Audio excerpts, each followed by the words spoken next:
Parecia assim que entrou um terremoto dentro da casa e destruiu, né? A única coisa que eu consegui salvar foi a minha bicama, que eu tinha levantado ela bem mais alta, não sei porquê, e botei a geladeira em cima. Foi as únicas coisas que eu consegui salvar. Onde é que batia a água? Dentro de casa, ela batia pelo seio. Dentro de casa.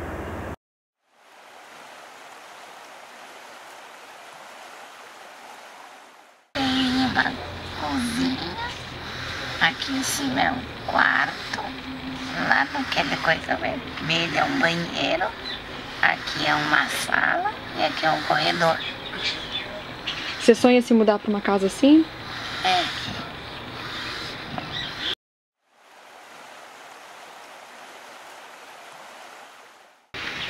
E essa é uma casa que resiste bem à chuva, né? Imagina. Bastante, resistiu bastante, né, filho? Ela não enche A água d'água. não ia pegar nós, ia ficar que nem outra cama, né? Aí eu disse pra ele que agora quando começar a encher d'água, a gente sobe tudo pra cama do Matheus.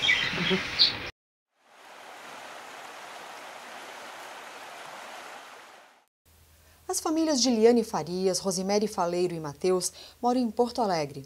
Liane vive no bairro Arquipélago, formado por 16 ilhas banhadas pelo rio Jacuí. Rosimere e Matheus, na região do orçamento participativo de Humaitá Navegantes, que engloba os bairros de Humaitá, Navegantes, Farrapos, São Geraldo e Anchieta. São locais bem diferentes do ponto de vista histórico, geográfico e cultural, mas em comum são marcados pelos desastres causados pelo excesso de água. A inundação é considerada um fenômeno fluvial, produzido pelo transbordamento das águas do rio sobre uma área povoada. Já o alagamento ocorre a partir da água da chuva que não consegue escorrer de forma adequada pela cidade. Ambos os fenômenos, independentemente da origem, podem causar danos à infraestrutura e prejuízos à população. Só com as chuvas de outubro de 2015, 10.000 moradores dessas duas regiões foram afetados. Muitos perderam todos os bens materiais e até hoje não conseguiram se recuperar. As inundações prejudicaram até quem não teve a casa invadida pelas águas, já que o desastre afetou seu acesso a serviços, educação, saúde e transporte. Já o desenhista Matheus, hoje com 14 anos, quase perdeu a vida. Ele tem distrofia muscular de Duchenne, que é uma doença degenerativa rara, e por pouco não conseguiu ser resgatado em casa. Nunca tinha entrado água, esses 8 anos que a gente mora aqui. Em 2015 foi a primeira vez que entrou.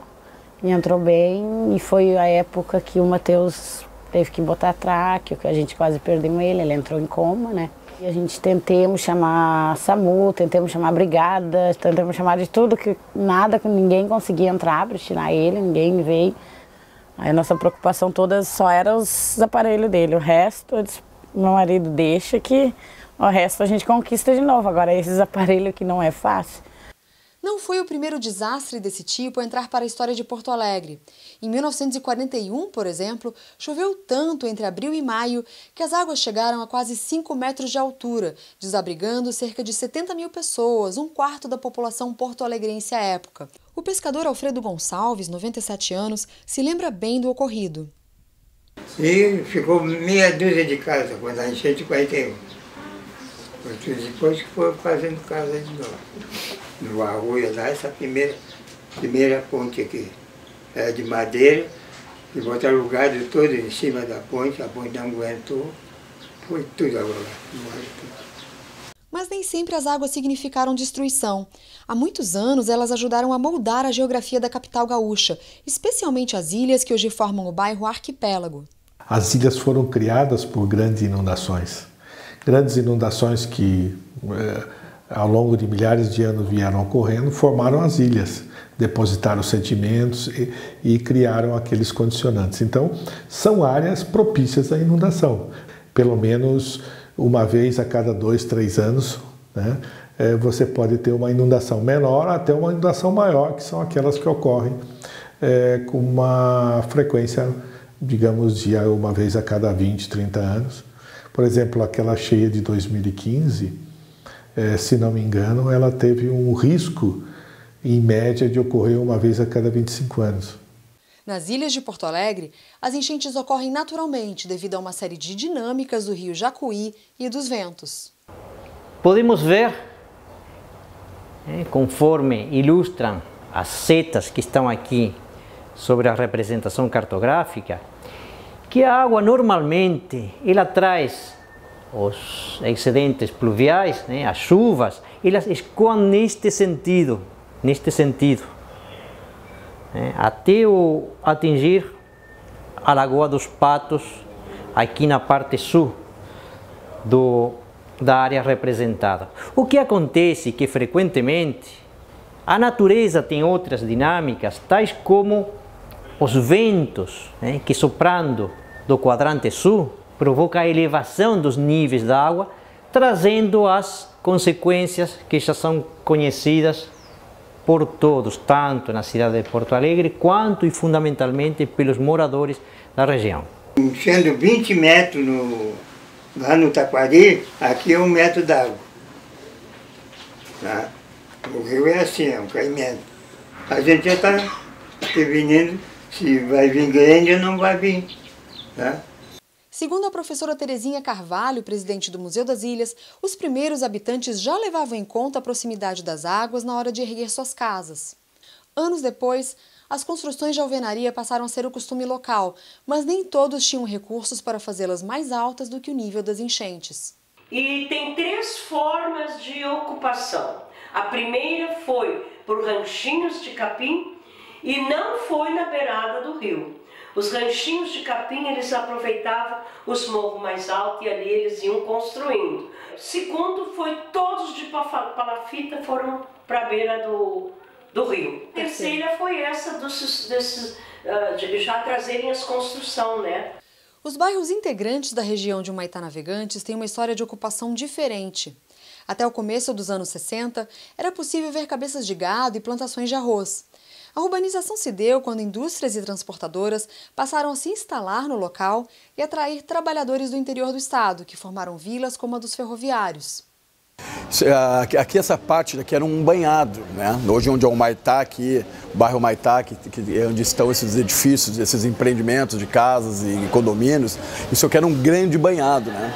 E existia uma chácara também aqui, logo ali atrás deste quadro ferroviário, dessa vila operária, tinha uma chácara, era uma coisa muito bem antiga, assim, bem, né, rústico, assim, e o restante para cá era banhado. E a partir dos anos, no fim dos anos 70, ali por 78, 79, começou o empreendimento que é a criação desses condomínios do bairro Humaitá para expandir a cidade, né, porque é um condomínio, apartamentos mais populares e tal.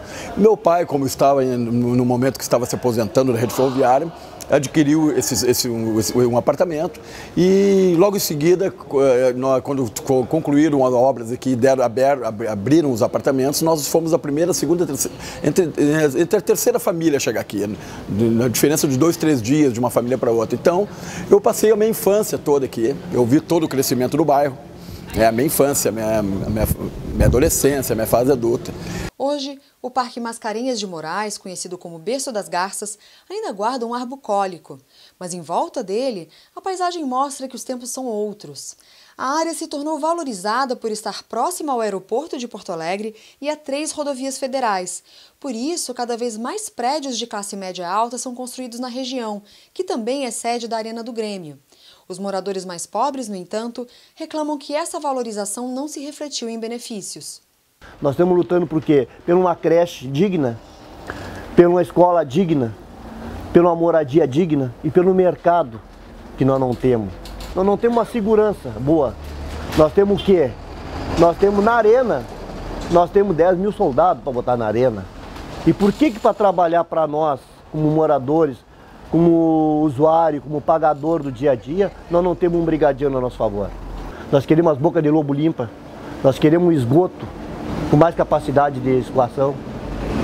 Em Humaitá Navegantes, os fatores causadores dos desastres são diferentes dos das ilhas. Aqui, o fenômeno observado é o de alagamento, causado por falhas na drenagem urbana. A cidade de Porto Alegre tem um dique de proteção contra essas inundações ribeirinhas. E a área do Humaitá está dentro desse dique, portanto ela deveria estar protegida. Só que ela está protegida contra a inundação do rio Guaíba, e do delta, mas não está protegida com a inundação da drenagem urbana interna. A drenagem urbana funciona da mesma forma que funciona uma bacia hídrica, ou seja, ela possui canais, ela possui áreas pelas quais a água deve escoar. Então, nesse sentido, existe um fluxo natural das águas do ponto mais elevado para o ponto mais baixo. Então, se esses canais são impedidos, são obstruídos com lixo, são impedidos de funcionarem como corresponde, isso aí provocará uma retenção da água e, em definitiva, provocando a inundação, sendo que a maior parte das vezes o mais prejudicado é aquele morador, aquela instituição, aquele empreendimento localizado a jusante, ou seja, na parte inferior da bacia. Justamente nessa área mais baixa estão a Arena do Grêmio e muitos moradores em situação de pobreza. O que ocorre? Como é uma região muito baixa, você pode esgotar a água daquela área somente por bombeamento. Então, para resolver o problema, a rede de drenagem tem que funcionar e o bombeamento tem que funcionar. E junto com isso, a população tem que ajudar e o sistema de limpeza tem que funcionar, de forma que ele não vá perdendo essa capacidade com o tempo pela entrada de lixo dentro da rede de drenagem. A Vila Santo André, por exemplo, é um dos pontos mais prejudicados pelas chuvas. A doceira Lia Paim levou isso em conta ao construir a própria casa. Eu já tenho a minha casa pensando justamente no alagamento, Então pode ver que os pilares da minha casa são mais altos porque a rua já está num nível bem alto. E como não tem escoamento, não tem saneamento básico, não tem esgoto, então teve a necessidade de fazer a casa mais alta que a rua. Então, meu pátio eu tive que erguer, tive que levantar. Mesmo assim, quando chove, ela, seus parentes e vizinhos estão sujeitos às muitas doenças causadas pela falta de saneamento na região. O meu filho teve lectospirose. O meu cunhado teve lectospirose. A gente teve vários casos de lectospirose aqui dentro da comunidade. Ao longo de 2017, as enchentes nas regiões das ilhas e de Humaitá Navegantes foram objeto de um estudo coordenado pelo Banco Mundial e pela Prefeitura de Porto Alegre. Vocês lembram da enchente de 2015, uma grande que teve, que afetou Porto Alegre, vários bairros de Porto Alegre? Então, a gente foi casa a casa perguntando o que as pessoas perderam, o que a Prefeitura faz durante as inundações, o que não faz.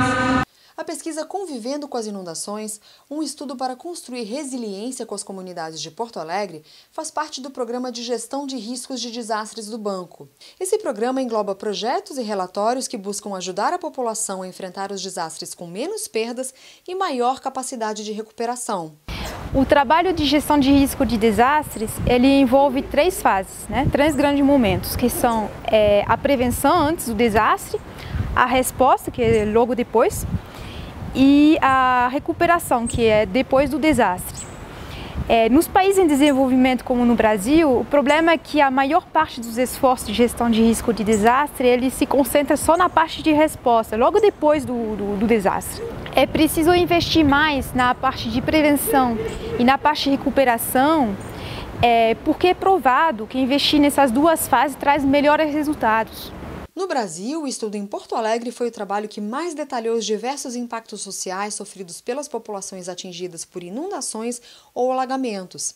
Foram considerados, por exemplo, os impactos na vida familiar, saúde, renda, moradia e educação, entre outros. Núbia Vargas, por exemplo, viveu nas 2 regiões contempladas pelo estudo e hoje é catadora de materiais recicláveis com a mãe e outros colegas numa cooperativa na região de Humaitá Navegantes. A cada enchente, elas deixam de trabalhar e a filha de Núbia não tem aula na escola. E no outro dia você não tem como vir trabalhar, você não tem como levar as crianças para o colégio, porque o colégio também para, o colégio enche d'água, entendeu? Por meio de uma pesquisa domiciliar e 5 rodas de conversa com os moradores de ambas as regiões, foi possível encontrar alguns desafios conjuntos. Porto Alegre não escapou de 2 problemas muito comuns no resto do Brasil no último século.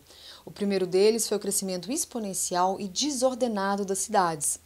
Atualmente, mais de 85% da população do sul do país é urbana, contra os quase 28% de 1940. Só em Porto Alegre, o número de habitantes mais do que triplicou entre 1950 e 2014. A capital gaúcha hoje abriga 1.400.000 pessoas. A cidade também sofreu com falhas de planejamento urbano. Como resultado, ambas as regiões estudadas sofrem principalmente com a falta de infraestrutura, bem como de um manejo adequado dos recursos naturais e dos resíduos sólidos. Tudo isso, combinado à desigualdade social e insegurança, prejudica a qualidade de vida da população. O trabalho em grupo mostrou que não dá para atribuir as dificuldades somente ao poder público. A população tem uma parcela de responsabilidade, tanto no problema quanto na solução. Aí são gargalos que se tornam, porque a população que não conhece, não tem educação ambiental, ela acaba jogando o lixo em boca de bueiro, acaba jogando o lixo em terrenos baldios, em coisa que poderia virar trabalho e renda, né? E eles não são conscientes disso, né? Tem que ser um trabalho compartilhado entre os governos, né? E também as comunidades que vivem nas áreas de risco. Sem isso, a política não funciona. Porque a inundação não se elimina, se mitiga, se diminui o risco, a frequência, mas nunca se elimina.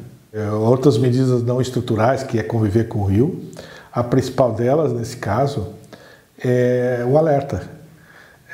Para a cheia inundar nas ilhas, você pode ter uma antecedência de 2 a 5 dias.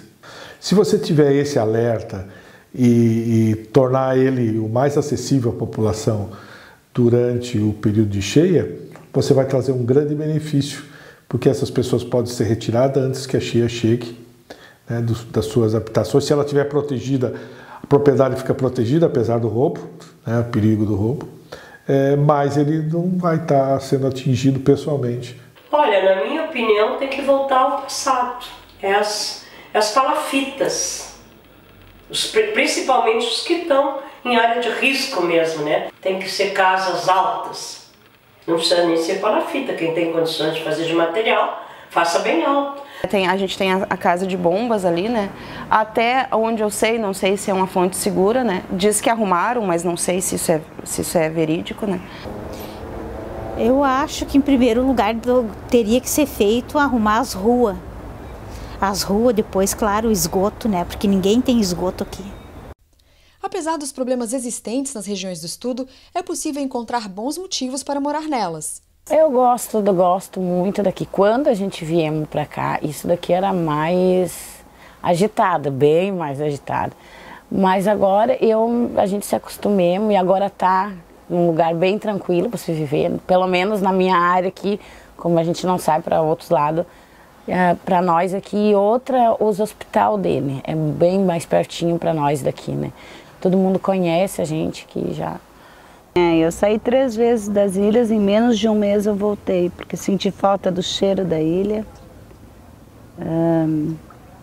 Tudo é diferente, né?